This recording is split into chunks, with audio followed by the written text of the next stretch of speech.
Can I say it? Go for it. Welcome back to Too Blessed to Be Stressed, The podcast version. where we speak about ourselves, our rugby journeys, and all things fun. Episode 2. We've done it. Episode 2, here we are. It's exciting. The love and support we've been getting from you guys is incredible. Thank you for tuning into our podcast. So, Romandi, I think we touched a little bit on it in the beginning in our first episode, but I think we need to go a little bit more in depth. Speaking debuts.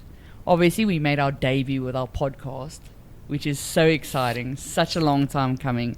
Do you remember the first time, your first ever rugby game? So that would have been for Tuks. When was it? Where was it?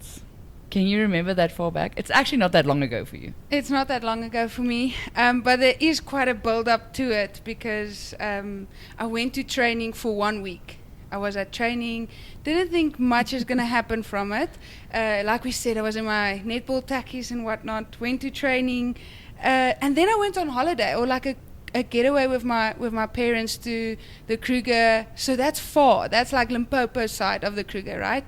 And the next moment I got a call from Coach Rian saying, listen, you made the team. We're playing USAS.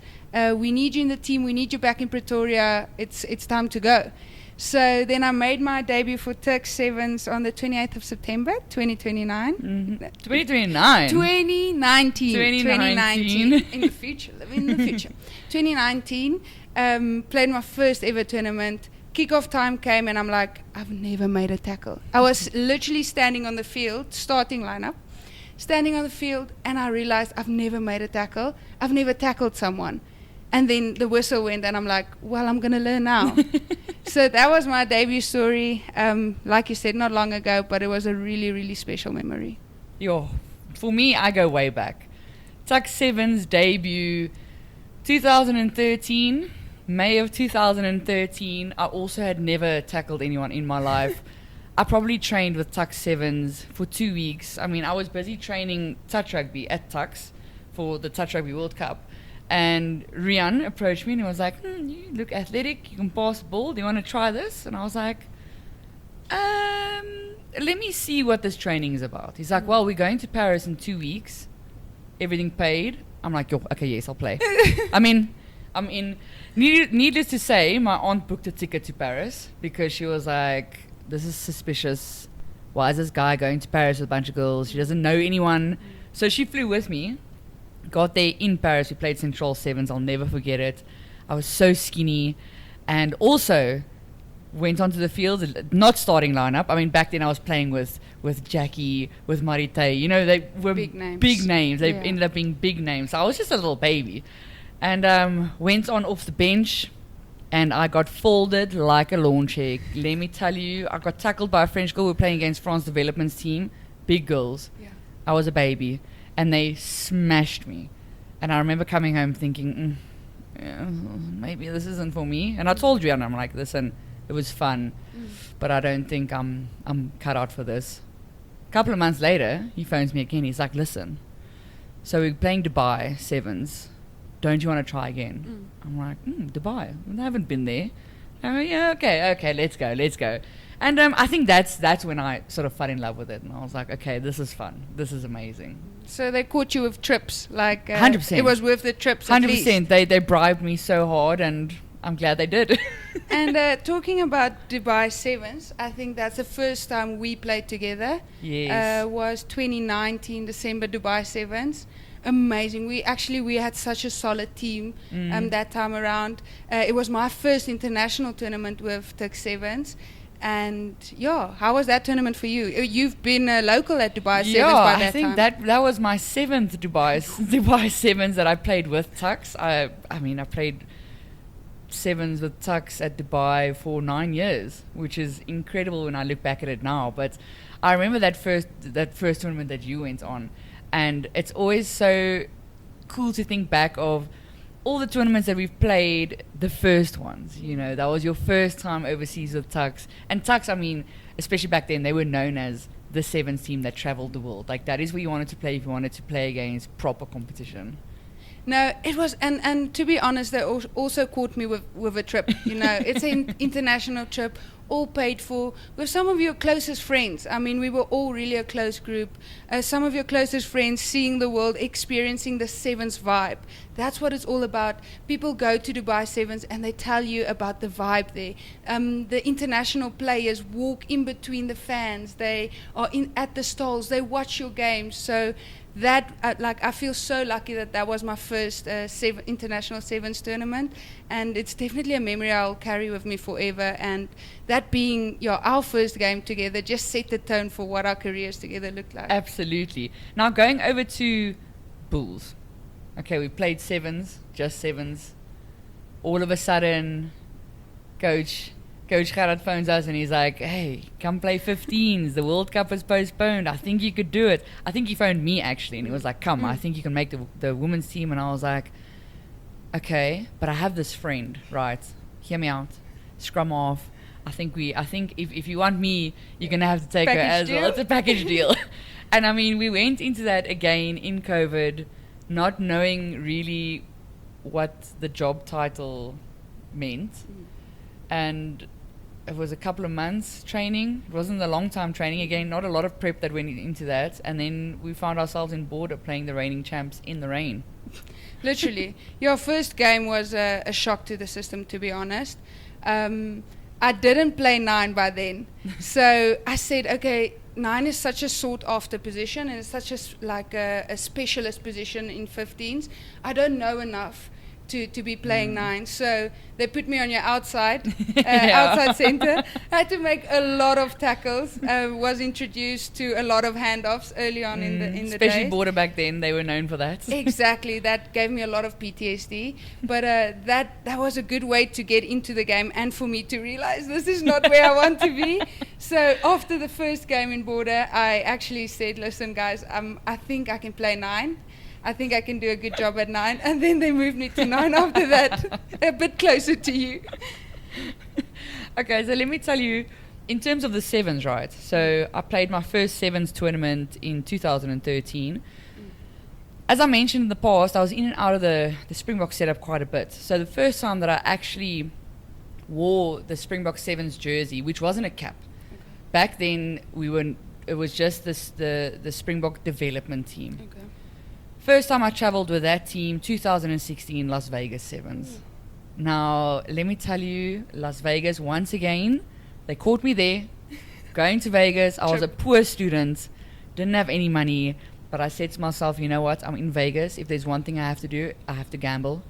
I gambled $1 just to say that I've done it there. Okay. I didn't win anything. I mean, I was there on the little slot machine. But what a time.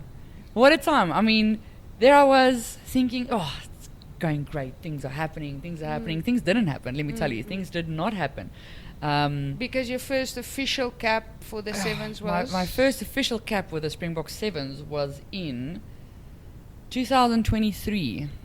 So I started playing 10 years prior to that. It only took me 10 years, guys. So don't give up on your dreams. 10 years.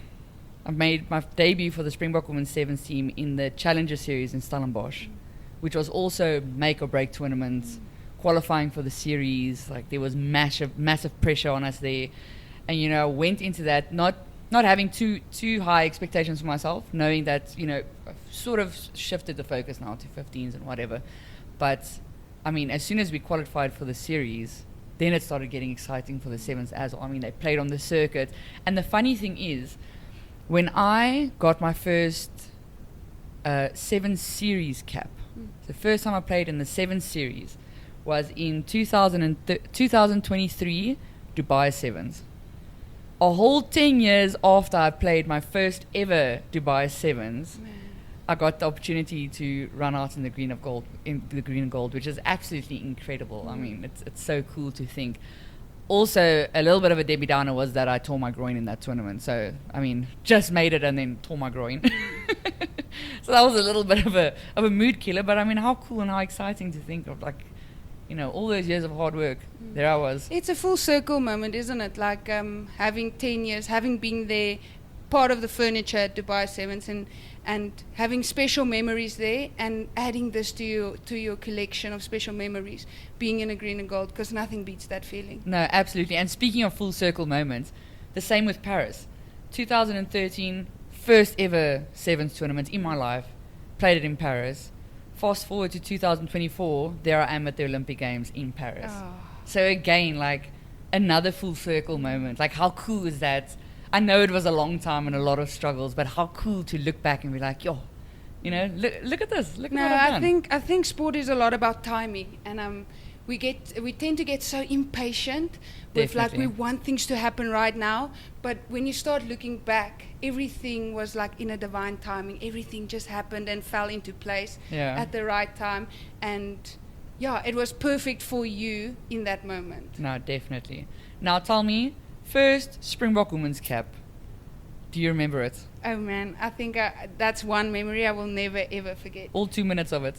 No. Was that not that game? No, I started. Oh, you started that one. Started online. Well done. Japan, 24 July 2022. So World Cup year. Yes. In Japan.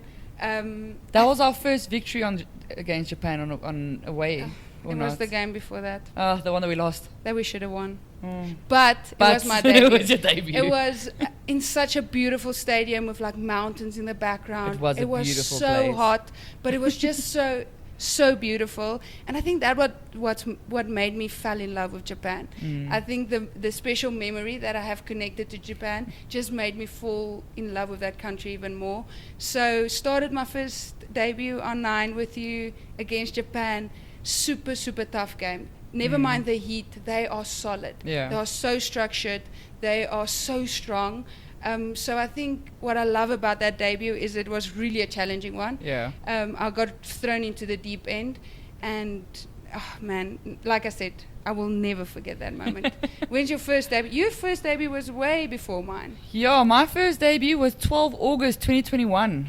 It was very soon after we just started playing 15s. I mean, it happened very quickly, but you know, it wasn't as glamorous as I thought it was going to be. I'm going to be honest with you. I rocked a beautiful headgear in that game. So what happened was the week leading up to that game, training, take a knock to the head, I go down, I feel, there's blood. I remember Zanae coming over to me and her eyes just went big and she was like, Doc. And I'm like, no man, it's not that bad. I see the blood. I'm like, okay, there's blood. Let's see what's happening. It's like, nope, got to stitch it up. I'm like, excuse me, what? Like, yeah, we got to stitch it up. I'm like, okay. Now it's like a little bit in my hair. I remember having a bootable photo shoot a couple of weeks after that, and I was like, oh my gosh, if they have to shave my hair now, like, what? So I go with Doc to the medical room. He's like, yeah, we might have to shave. I'm like, Doc, please. You need to make it work. As he starts stitching, he's like, yeah, no, we should have shaved. I'm like, well, stop, we're already in here now. We're here. You need to stitch it up. Let's go. Cool. Stitched head. The next day we're playing. I'm about to make my debut. Didn't start. Came from the bench. Yeah. I was like, okay, you know, we'll suss it out, see how this thing is. There I am with this freaking bandage around my head, looking like a cone head. It was not the prettiest I've ever looked on the field, I'm not going to lie. But a memory still, you know, Darnie Craven, such a historic stadium for South Africa. We played against Kenya. And let me tell you, that was also a tough game. We did win, but Kenya came for us. It was tough. But it's funny to look at it now. I mean, yeah, with them it's always a battle, eh? It's always a physical battle. Our African sisters, we know them so well. They know us so well. So I think that was a good introduction to international rugby for you. Like, it's going to be tough. You're going to have to fight. I think you guys, like, fought until the last minute to win that game, actually, because it was a series. I remember watching that game, and it was quite impressive. Even though you didn't look the part, at least you played the part. I mean, I was there trying my best. At least you didn't shave I your even head. remember the kicking tee that I had was this old, I still have it at home. I should actually bring it to the next episode. This old little manky thing that's just, how far I've come. It doesn't have to be pretty though. It wasn't pretty. It wasn't pretty, but you it got weren't the pretty. job The done. tea wasn't pretty, but yeah. Speaking of things that aren't pretty, so I bought something today that I want to share with the audience and with you. Okay. I think what I'm about to show you is really going to show the people, it's going to tell a story. Okay. It's going to tell a story of the struggles, of how far I've come in my personal journey. I mean, I was lucky enough to have Puma as a sponsor, you know, now signed Nike athletes. It only took me 10 years to get there, but hold that thought. Hold my mic. And your wine glass. Hold my wine. Okay, so next to me, we've got the bag. The bag of old boots. Yo. Each pair of boots has a story, and this was the struggle. Okay, so these boots, you can see what they look like. Okay. Got a couple of those. Got another one that looks like that, very much strapped up. So these are the boots that I actually played touch rugby in. I was very, very serious touch rugby player. Oh, do you remember these bad boys? Oh.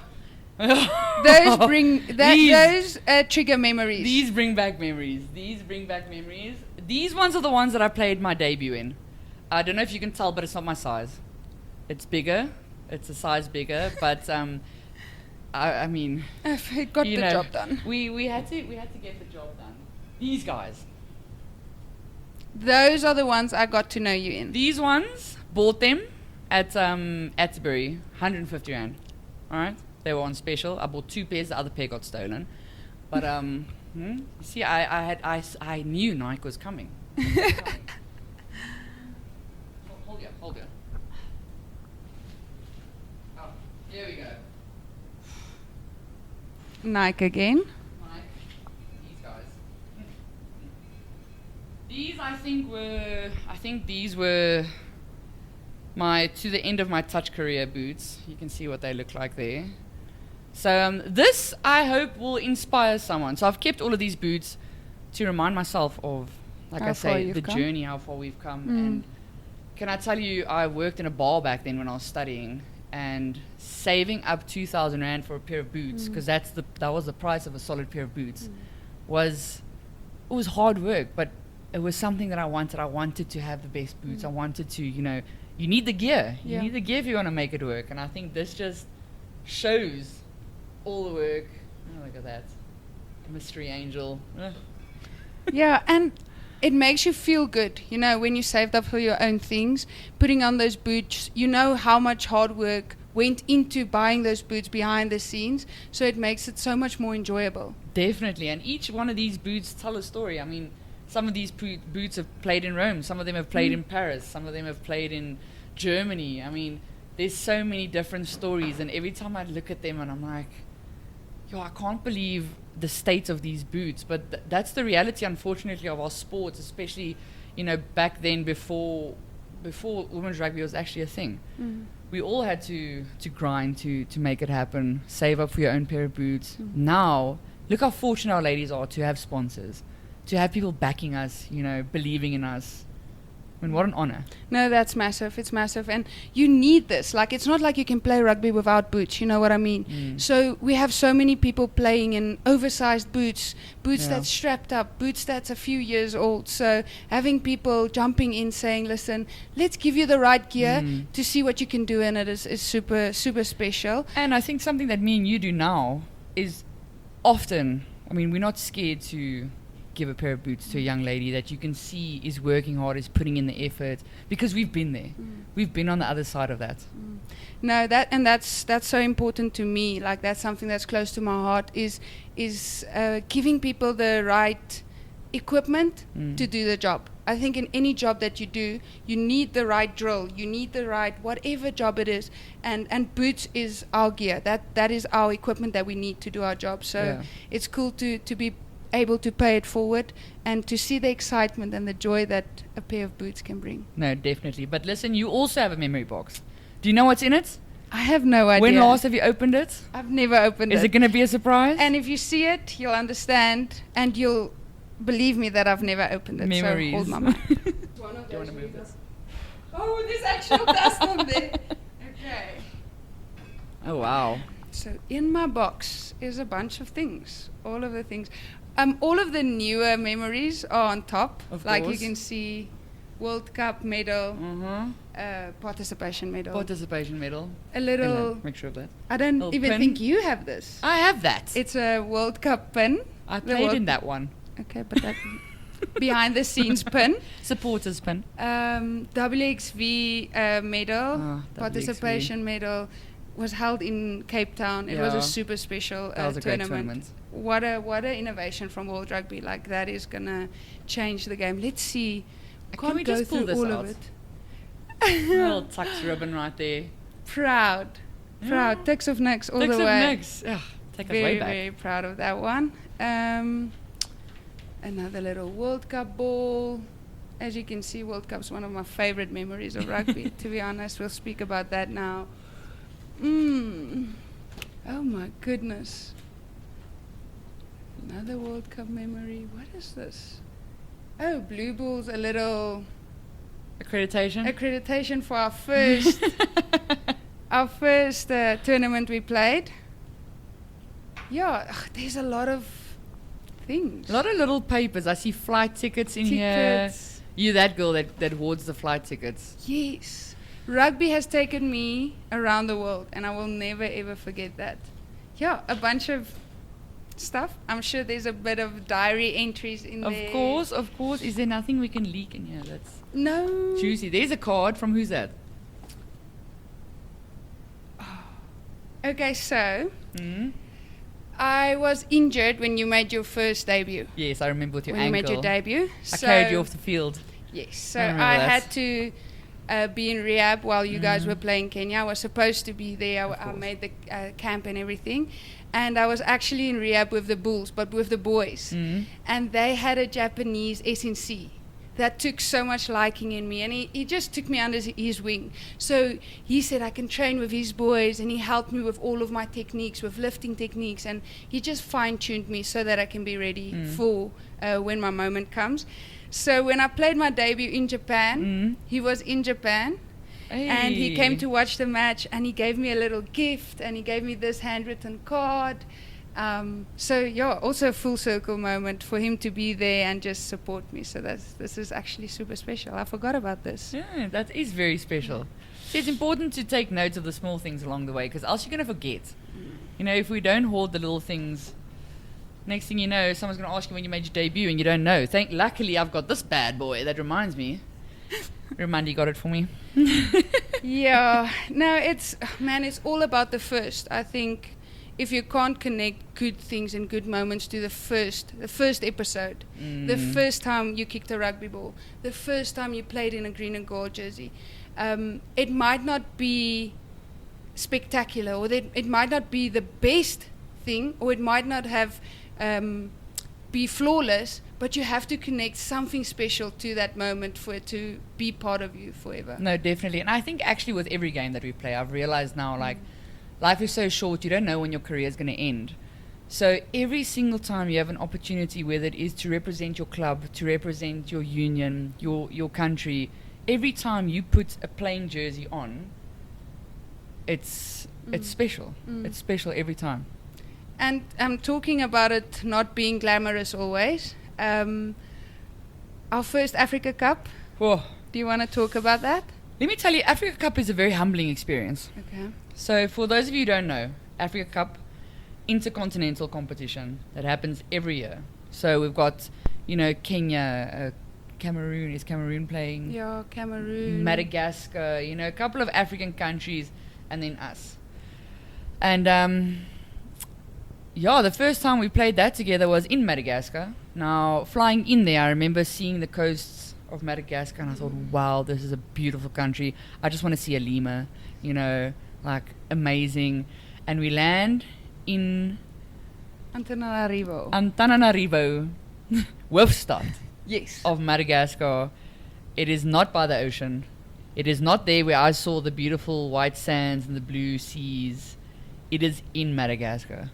And it is a poor country. And you can see the people are struggling, and, the poverty there is high. But the turnout for our games was incredible. It was the craziest experience. We obviously had a tough preparation leading up to the first game. It was hot. There's rocks and funny things on the field. There's ditches. The grass is long. You can't go out of the compound without security. We can't go anywhere except for our rooms and where we eat. without security. Like leading up to that game, it was quite a mental battle. But the moment we stepped out onto that field and we saw 13,000 people filling up that stadium, it made it so worth it. I mean, it's sad to think that we've never played in front of a crowd that big in South Africa. But there we go to Madagascar, in the middle of nowhere, and these people turned out to watch us play. Incredible. Do you remember after that last game? So after the last game, we won. They call us to the side. They call me and Kumisa. I think Kumisa was captaining the team then. Call us to the side for some interviews. Now the whole team has sort of moved with the security to the locker room, because at that time the people started filling the field. Yes. And when Kumisa and I were finished with our interviews, I look up, I don't see anyone in green and gold anymore. It's just people everywhere. And people are pulling my jersey and wanting to take photos, and the security guy's hitting them with his baton. And I just grabbed Kumisa and I'm like, girl, we need to get out of here. And we make a little ball and the security guards are around us and we try to move through the crowd. It was so crazy. But you know what? There's a lot of love in that as well. I mean, those people don't get the opportunity to see us, you know, to be so close to us. For them, I think that's the highlight of the year. Every year, if we play Africa Cup in Madagascar, people are speaking about it. Yes, and they keep showing up. Exactly. And that place has really gained such a special part in my heart, just because of that love, because of that passion. We can play Kenya, and they will show up. Even if Madagascar is not playing, they will show up. They will stay until the very last minute.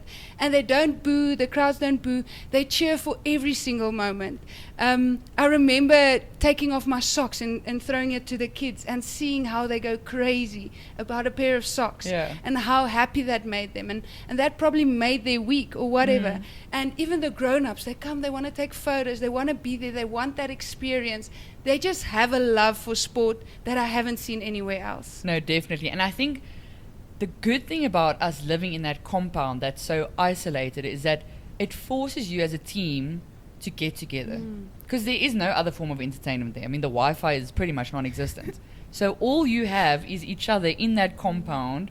So it kind of forces you to get to know each other a little bit better. You know, when we have off time, what are you going to do? You play cards, you play games, you gotta entertain yourself somehow. So there's so many special memories connected to Madagascar. No, that's definitely drawn us closer together as a team. Like you said, you only have each other, you only have the entertainment that you provide. Struggling with food, like you don't get the food that you get in South Africa, so you hand out snacks, or you wheel and deal with each other to like trade snacks, protein bars, whatever it might be, or you play a game where you say, okay, you can win these snacks. It really forces us closer together, and Madagascar will always be a special place. It's a tough place. It is emotionally draining to see what that country goes through, and as a team we always try to reach out when we're there. We do outreach programs to their children's homes, and we try to give back because we love Madagascar so much. No, definitely. Coming up next, let's move on to the question corner. You've asked, and you'll be answered. This is question corner. You asked, we'll try to answer. Okay, let's go for the first question. Okay, first question. What made you want to start playing women's rugby? Recommended for young girls pathway. If there's no women's rugby pathway at your school, is 16 too late to start? Okay. What made me want to play women's rugby is you encouraging me to come to training. But what made me stay in women's rugby is all of the opportunities. Definitely. Like we said, a Dubai International, the ability to get paid to play, to do what you love. There was just so many opportunities in women's rugby, and there weren't a lot of people playing women's rugby, so that opened up the opportunities even more. I saw the whole world, got to do it with some of my best friends, so that's what made me stay in women's rugby. And then if you don't have a pathway through your schools, you can always look for the closest club to your school. There's a lot of clubs who has women's teams that needs junior women's teams, and you can just slot into them, contact them, slot in there. Just start somewhere. Yeah. If you sit on your couch, you're not pursuing your dreams. So start with club rugby. Even if there isn't a women's team, start playing with the Train boys. with the boys. I think girls can play with boys until the age of 13, if I'm not mistaken. And even if you're older than that, if you're 16 is not too late to start. No, I started when I was 19, and like low-key, not seriously. I think I started when I was 22. Exactly. I think a lot of our ladies started, only in their 20s. There's very few that started younger than that. So if you have the opportunity to start passing a ball, start kicking a ball at the age of 16, I mean, by the time you're 20, your skills will be perfected. Exactly. And after school, there's so many more opportunities open up. We're seeing SA Rugby doing EPD camps for under 16s already. Exactly. That's very Playing exciting. provincials under 16, getting called up, getting to wear green and gold when you're 16 years old. Then under 18, it's another opportunity. Under 20 is another opportunity. So just start somewhere. Even if it's with boys, start practicing those skills. Start passing a ball. Because when the opportunity comes, you'll be ready. Well, I must be honest with you. What got me into rugby is the opportunity to study. Again, you spoke about opportunities. For me, it was, I never had a bigger picture. It was just, you can have a bursary if you play rugby. And I thought, well, there it is. Yeah. Let me go for it. And like you say, the thing that kept me there is the furthering of the opportunities, the big opportunities that I've got to travel the world, do all these fun things. Happiness. Next question. Question number 2 for Rumundi. You have had quite the journey, Rumundi. What unfinished goals are still driving you? And do you see yourself getting back into the green and gold? Are there other obstacles that people maybe don't know about? Tell us about that. Yeah, I do have unfinished business when it comes to rugby. And that unfinished business is getting back into green and gold. It's been almost 2 years now. It doesn't feel that long, to be honest, but it's been almost 2 years, and I still don't have, my heart's still not at peace. And I always believe your heart is like your compass. He'll set your way for you. So if you feel that your heart's not done with business, unfinished business, then that's your sign. So yes, I do have unfinished business. I do want to get back into green and gold. I am working extremely hard on the finer details, on the small 1%ers to hopefully get me back into green and gold. Is there other obstacles? I don't know, to be honest. It's above my pay grade. I don't know if there's other obstacles, but I do believe if I do my part, obstacles will fall away. Any obstacles that can be seen or not seen, if I am the best that I can possibly be, other obstacles won't have an impact on that. So yes, I do want to get back to green and gold. I am excited. I am pushing hard. I am fixing a lot of things. That's the goal. Love that for you. Okay, next question. Next question. What is your best off-field tour memory? Oh, with each other. World Cup, New Zealand, Yes. my birthday. Yes, that's mine too. My birthday. That's mine too. Luckily, we had an off day on my birthday. We got those little scooters. We scooted to the arcade and we played laser tag, and it was the best day. Honestly, the best birthday I could have asked for in New Zealand. I promise you that's my favorite memory as well, because I remember, like, I love making birthdays a big deal, and we were on tour, and I'm like, oh damn, how between training, captain's run, being focused, analyzing, how am I going to fit something into this day to make this day special, something memorable? And then we got our program, and I saw it was an off day. And I was like, what would you like to do for your birthday? And you're like, no, I just like to explore, or like just get out of the hotel, because we were in the same hotel for quite long. Yeah. And I'm like, okay, and I started searching fun things to do. And I know you love shooting, you love hunting, Yes. and there was laser tag. It won't affect our game. We Won't be hurt anyone. injured. There won't be any marks or scars to show as proof that we did something fun. And I immediately booked it.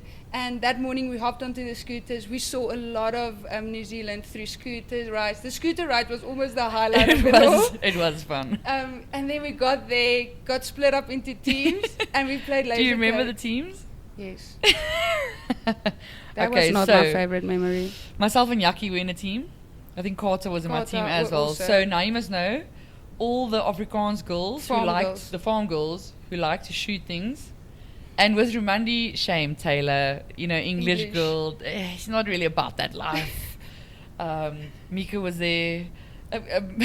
Rosie was with us. I got all the Soties that didn't understand the purpose of the game. That was just there for the vibes. Just there for the vibes. And let me tell you, I was very serious about this. Same. I was very serious. I came out of that laser tag venue sweating. Yes, I was sliding on the floor to get into better positions to shoot, just to get outside and my team had so much fun. Rumandi's team lost. We Horribly. won. I think Miserably. our kill rate was through the roof. But what a great time. What a fun birthday. No, that's definitely one of the best tour memories. I mean, that whole World Cup, there was a bit of bad moments, I'd say. Or not bad, but just shaky moments. But that whole World Cup was such an amazing experience. I wouldn't trade that for anything in the world. That whole thing, I think because it's also our first World Cup experience, we didn't know what to expect, so we were just blown out the park by what we got. Yeah, definitely. Okay, last question.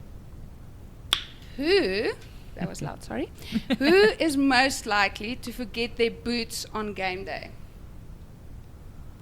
Unela. Definitely Unela. Definitely Unela. Unela would forget her head if it wasn't attached to her body. Yeah, she forgets to attend meetings. Look, kudos to her. I can see she's gotten better, and she knows that it's been a work on for her for quite some time. Yes. But if there's anyone who's going to forget their boots, my money would be on Unela. No, definitely. She needs a whole checklist before game time, and you have to go to her room and double check that she has checked the checklist. Yes. But like you say, she knows it's a work on, and she's been working hard on she it. has. But that's just her personality, isn't it? She's a go with the flow type of person. Nothing in life can bother her too much, and if she's happy and she can make the people around her happy, if it makes people laugh that she forgot her boot, actually she'll be happy. She's winning. Well, there you have it. The questions for the question corner. If you have any more questions for us, feel free to send them through, and we'll answer them on the next podcast. Yes, now Wat noem ons hierdie? I have a name for my game. Oh, okay. What is the name of your game? I have a name for my game. This time Okay. around, it's my turn to play a game with you Okay. that you are very unprepared for. Okay, here and we go. this game is Take a called... sip of wine. Yes, Might need it. might need it.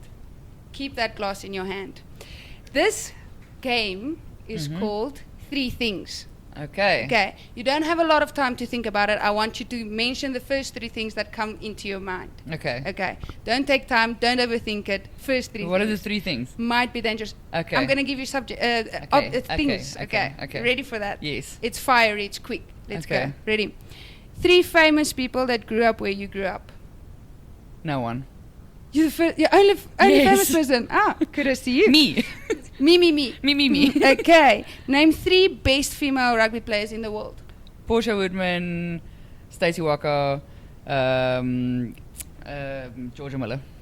Shout out to the New Zealanders. I mean, look, those girls are fierce. Yeah. Those girls are fierce. If there is anyone, if you are a young girl and you want to know who to watch, just watch New Zealand's women's team. They are incredible. No, they've perfected the game They pretty have much. perfected the game.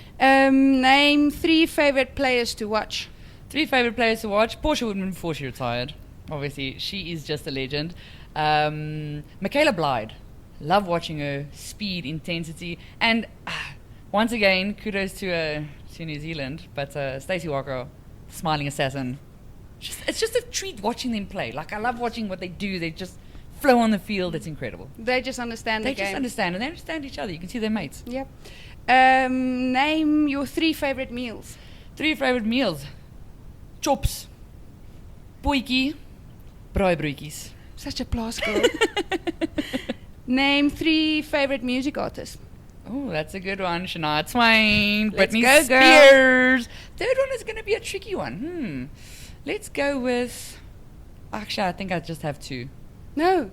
Okay, Shania Let's- Twain, Britney Spears. Let's say Hilary Duff. She's touring now. We'll go Hilary Duff. Up the girls, eh? Up the girls. Up the girls. Name three favorite pastimes outside of rugby. Braaiing, hunting, sitting around a campfire. Oh, wow. You're such an interesting person. Name three favorite stadiums to play at. Loftus, What's that one there that we played Barbarians in England? Twickenham. And I've played in so many. Oh, Tour de France. Oh, Tour de France. Stade de France. The vibe there. The vibe. Last one. Name 3 actresses you'd want to play you in a movie. Oh, me. You know what I'm going to say? Like, way back, would have been Amanda Bynes. Like, before she went off the rails. Like, young Amanda Bynes. Yes, got you. I mean, Can I speak to Amanda, please? Yeah, she would have been a vibe, She's the man. I think she would have done a very good job. Yeah, I agree. Today, the people are so strange. So much for quickfire questions. This is difficult questions. I feel like I can't even think of one famous person. I don't know. Who would you Back have in the play day, Tomb Raider, what's her name? What's her name? Angelina Jolie. In Tomb Raider. Okay, Tomb Raider, Angelina Jolie. Yes. I can see that. And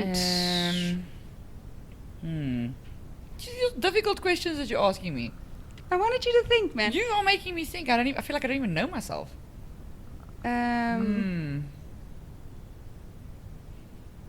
Yeah, that's it. Did you think these questions through when you? Well, that's a great question. That is a great question. Who do you think should play me in a biopic? I would love to hear the answers. Any Please make it comments? funny. Andrew Mundy also. Do her. Do her. Yeah, that's my 3 questions.